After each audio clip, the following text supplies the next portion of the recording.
Je suis restée enfermée. Le monde extérieur a cessé d'exister. Ce n'était pas un sentiment inconnu. Souvent, au cours de l'écriture d'un roman, je m'isole ainsi, chez moi ou dans une maison à la campagne, et je perds la notion du temps. Je n'écrivais pas. Les mots me manquaient. Devant ma page, j'étais comme gelée. J'avais déjà connu des blocages, des manques d'inspiration. J'avais fait l'expérience des crises de rage et de désespoir. Mais cette fois, c'était différent. Les mots tournaient dans ma tête. J'étais capable de les penser, de les choisir, mais je n'arrivais ni à les écrire, ni à les prononcer. Une nuit, je me suis réveillée en sursaut. J'avais une idée pour mon roman. J'ai attrapé une feuille blanche et un stylo sur ma table de chevet et griffonné des idées pour une scène. Mehdi en prison et une tablette de chocolat. Le lendemain matin, au réveil, j'ai cherché mes notes. La feuille était posée au pied de mon lit. Je l'ai regardée.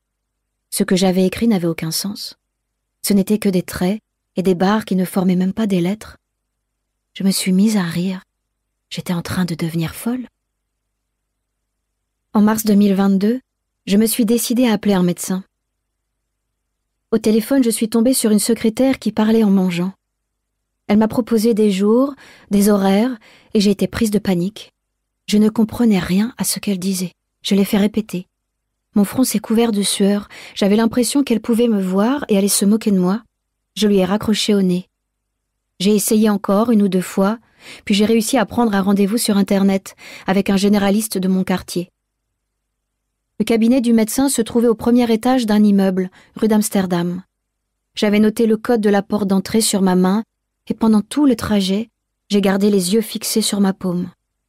C'était tout ce qui m'importait. J'ai monté les marches et poussé la porte qui était entr'ouverte. Dans la salle d'attente, 3 personnes étaient assises, le visage couvert par un masque. Je me suis installée contre le mur, à droite des toilettes. En face de moi, une femme avec de très beaux yeux fixait une affiche sur les dangers du tabac.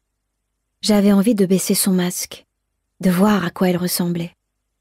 À force de les observer, je me suis rendu compte que les gens sont toujours plus laids qu'on ne l'imagine. Il ne faut pas se fier à la beauté des yeux. Une femme d'1,50 m est sortie du cabinet en tenant une ordonnance contre ses seins. J'ai entendu mon nom. Mia Daoud. Un homme très grand s'est avancé dans le couloir. Il m'a fait signe de le suivre et j'ai observé, avec angoisse, son dos massif, sa blouse un peu grisâtre. Ma mère n'aurait jamais porté une blouse comme ça, à la poche déchirée. Il m'a invité à m'asseoir, s'est installé derrière son bureau.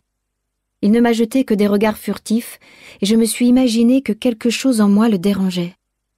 Il a noté ma date de naissance, mon adresse, m'a demandé ma profession. Écrivain. Il a détourné les yeux de son écran. « Ah oui, je me disais bien, votre nom me dit quelque chose. Vous n'avez pas reçu un prix ?» J'ai hoché la tête. Je transpirais dans ma doudoune, mais je ne voulais pas l'enlever. « Alors, qu'est-ce qui vous amène ?» J'ai essayé de lui expliquer. J'ai répété le mot « fatigue ». Je lui ai parlé de mes crises de larmes au supermarché et du jour où je n'avais pas réussi à me souvenir du code de mon immeuble. Mais ça n'a pas eu l'air de l'inquiéter. C'était le genre de personne qui pense que les artistes sont tous un peu cinglés. « Vous êtes déprimé ?» Je n'allais pas le contredire. J'étais déprimée, oui, mais pas au point de perdre la mémoire et le sens de l'orientation. Il m'a conseillé de prendre rendez-vous avec un psychologue qu'il connaissait. Il est rapide et efficace, il fait des miracles. Le psychologue consultait à distance et un lundi matin, j'ai vu apparaître son visage sur l'écran de mon téléphone.